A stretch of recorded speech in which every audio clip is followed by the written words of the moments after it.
family is they have been making this type of still for 300 years. The only difference is we got a temperature gauge, we got an agitator, we've never had an open fire underneath. We got a 2-inch copper coil inside that we have a sauna heater that we would shoot steam in. Take it 2 hours to bring it up to boiling, then the vapors start coming up and down at 175 degrees. Water boils at 208 degrees at this altitude. So you got a nice separation, and then the vapors will start going over, get a little pressure. After they go up and down a number of times, you can see where we got a leaky rivet here. I got some personality now. And then the pressure to push it over here. This is a condenser, it's called. We would fill that with cold water. There's a whole bunch of copper coils inside, and the vapors would come down and hit the cold copper coils and condense it into a liquid. And then as they went round and round and round, then they'd come out here. This is called the parrot's beak, and we could float a hydrometer in there. And then we'd put our collecting vessel underneath it. And we would take a stainless steel 50-gallon drum on its side, and that's how we collected it. We started out with 5-gallon glass bottles, and they tend to overfill when you weren't paying attention. And so we went to the 50-gallon situation, and then we'd get the still running, and we wouldn't have to pretty much pay any attention to it. It would just dribble out. Okay, any comments or questions on anything? How much would it make in a run? You get about 10%, 11% out of what you put in. Okay? And so we'd run the whole batch, we'd fill it up to here, run the whole batch. When the hydrometer got down to 20% alcohol, we'd shut it off. It's no point in running it after that. And we'd only empty it down to here. The rest of it was water. Okay? Now we're going to go back and look at our new still.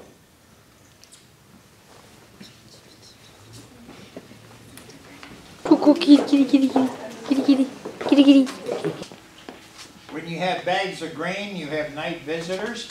When you have night visitors, you get a cat. So the cat stays here. Shadrach is his name. He got rid of all the mice for us. And he gets awful bored here on the Sundays. He likes people. So this is a 350-gallon still. And we ran this with bourbon yesterday. It's still warm from it. And this is called the onion. And it serves the same purpose as on the other head.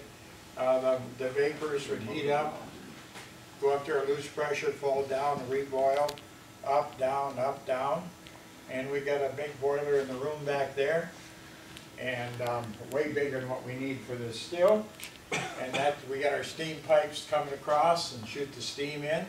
This will come up 350 gallons to boiling in about 45 minutes. And then if the vapors go up, they come across. There's a condenser, a pre-condenser there. When it's running, it looks like falling rain down through all these windows. There's copper plates on each level that are perforated, and so it looks like falling rain, but they also hold liquid, and then it has to reboil 4 times. Everything you run through a still, you run it through twice. First time it's called the stripping run, the second time it's called the high wines refining run. And so we use this for bourbon, whiskey, and gin. Okay? And so to make rum, this is the easiest product to make. And rum was discovered about the 1640s when they started sugarcane plantations in the Caribbean islands. And after they're through refining the sugar out of it, boiling it over and over, you end up with molasses, which is still 50% sugar. And originally it was just a waste product. They couldn't figure out how to get rid of it. They were even dumping it into the ocean. They had so much. And finally someone made a crummy beer out of it. Someone else distilled it. And rum was created. And the first 30 years after that, it was really a crummy rum from all the different islands. They really didn't have much knowledge about distillation, and hydrometers weren't invented until 1816. So I showed you where it went on the other still here, on this still. And so the distiller, it helps him control the process to know what's going on with each batch. And so to make rum, this is called a mash tun.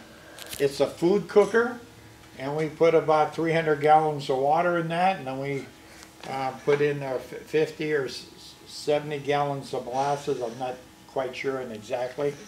And we got a big agitator that stirs it all up. We cool it down to 85 degrees. We pump it over to our fermenting tank, the 500-gallon tank when we get that full. And then we put in, after it's 85 degrees, we put in our proprietary yeast. And we do things the old-fashioned slow way here. So our rum could be called a colonial rum. And it takes 9 days to ferment the sugars into alcohol. And it's about 10 or 11% alcohol when we run it through the still twice. And from the molasses and water, it's a brown mix that you put into the still. And what I want you to remember is, doesn't matter what color anything goes into the still, it all comes out clear. Okay? And the first thing that you take off of the still in the second run is called the heads. And it's got some undesirable elements. It's got acetone, and it's got benzene. It's got about 5 other things you don't want in your finished product. Okay? And so the craft, the art of distilling, that's not science, is when you make your cuts. It's not a straight cut. It's a gradual cut. And so the distiller will take a sample as it dribbles out of here. He'll smell it. If it smells like nail polish remover, it goes into the jug. We use it for cleaning. And then after he makes his cut, we've got a little plastic tube we put in from here to here, because it just dribbles out faster than that one out there, but not all that fast. And so then you get your product you're going to save. We ran bourbon through here yesterday, and so we got so much in here. And then from there we can take it over to the barrels when we age our bourbon.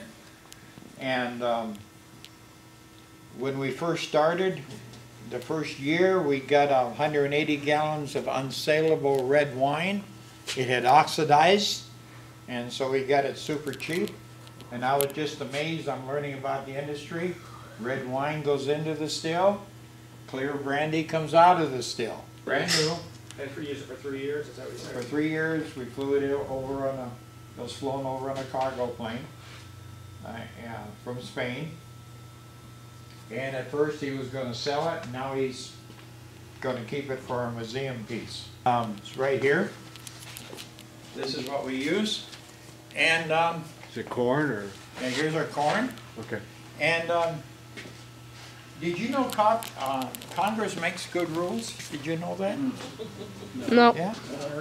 You haven't heard that before? Huh? I'm not sure they made any this year. They didn't make any. Okay. By a ruling of Congress, bourbon is the American hard spirit. Okay? It all goes back to Prohibition. Now I'm going to talk about Prohibition for a few minutes, and then I'll get back to what goes into the bourbon. Okay. Now, I've been reading some history as I get exposed to it. And those big temperance movements going on in 1830s, 1860s, but they mostly failed. And as this book I'm reading now says, the wets people that drank were busy drinking. The dries, the people that thought it was totally bad for you, were getting together and wanting to limit alcohol.